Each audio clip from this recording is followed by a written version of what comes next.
Boop. Happy Monday. Today is Monday, September the 14th, 2020. Today's daily Bible readings come to us from Psalm 77, Joshua 3, 1 through 17, Hebrews 11, 23 through 29, or you could have read Psalm 133, Genesis 48, 8 through 22, and then again Hebrews chapter 11, same verses.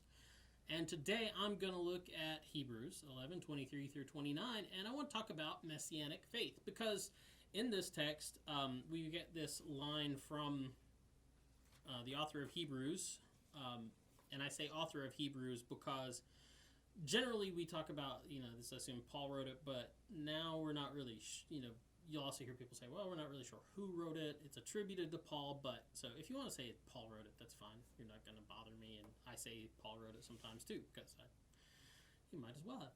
Anyway, but we're going to talk about Messianic faith because Paul has this line in here where he talks about Moses considering abuse suffered for the Christ to be greater wealth than the treasures of Egypt. And of course he's talking about because Moses turned his back on Egypt, turned his back on, because he was raised by Pharaoh's daughter, he was raised in Pharaoh's household, to be, as the movie title goes, the Prince of Egypt, which Stuart Huggins talked about Friday some.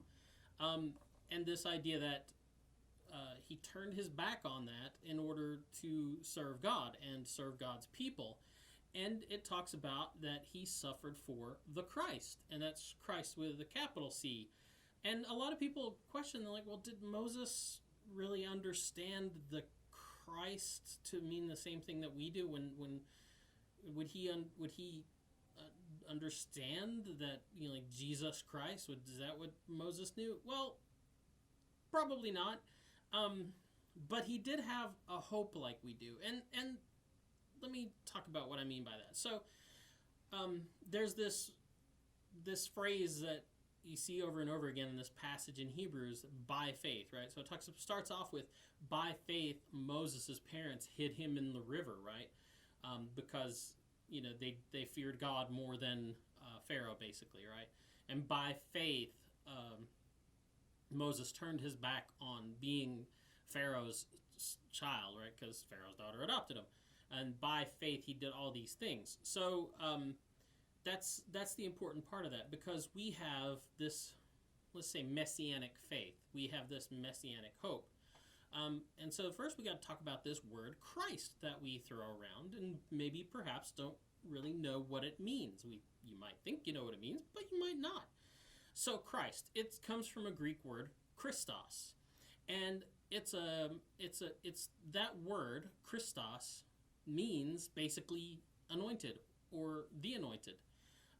Matter of fact, the church fathers would be referred to as Christos Theou, or God's anointed, right? So why is that important? Well, think of it more as a title. So when we say Jesus Christ, we're saying Jesus the anointed, and specifically Jesus the one anointed by God. And that's what we mean by that. So why Christos, though? So Christos is a Greek word that has stood in for a Hebrew word, Mashiach, which, and I'm probably butchering the pronunciation of that, I apologize, that Hebrew word also means anointed. Interestingly, like I already said in this Messianic hope, that's the anglicized version of the Hebrew word Mashiach. So when we say Jesus Christ, we're saying Jesus Messiah, we're saying Jesus Mashiach, we're saying Jesus the anointed one of God.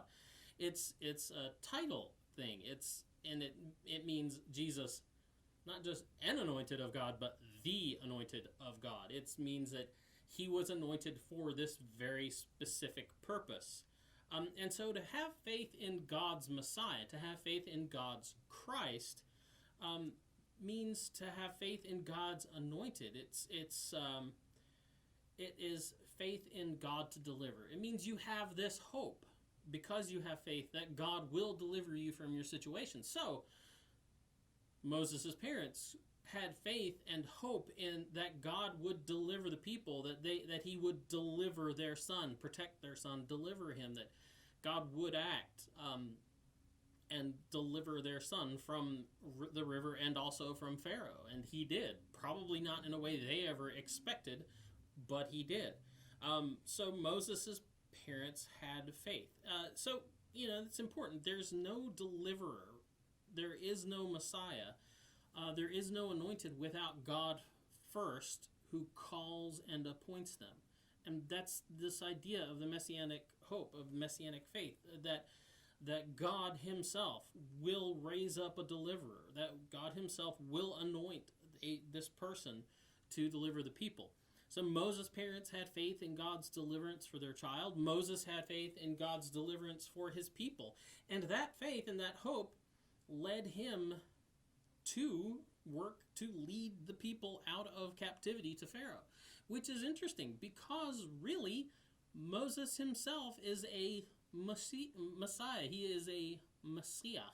I'm butchering it again. Apologize once again. But he himself becomes a little Christ. He is anointed by God for this specific purpose. And if you go back and read the Old Testament and pay attention to the story, I highly encourage you to, for the love of God, pay attention to the story.